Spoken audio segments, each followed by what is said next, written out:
بسم الله الرحمن الرحيم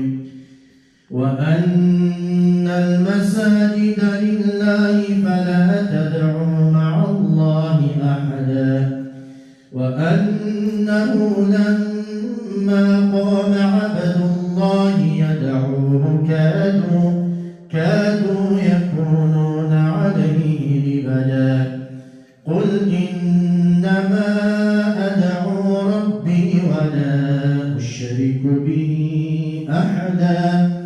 قل إني لا أملك لكم ضرا ولا رشدا قل إني لن يجيرني من الله أحد ولن أجد من دونه ملتحدا إلا بلاغا من الله ورسالاته ومن يعص الله ورسوله فإن له نار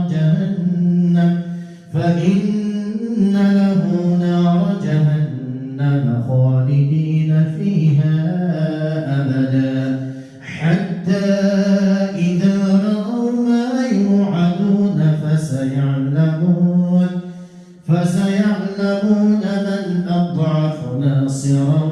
وأقل عددا قل إن أدري أقريب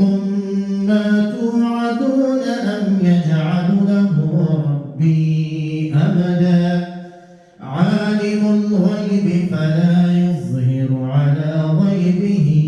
أحدا إلا من ارتضى من رسول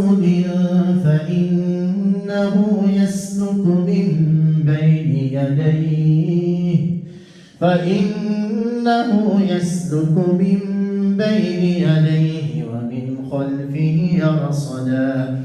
ليعلم أن قد أبلغوا رسالات ربهم وأحاط بما لديهم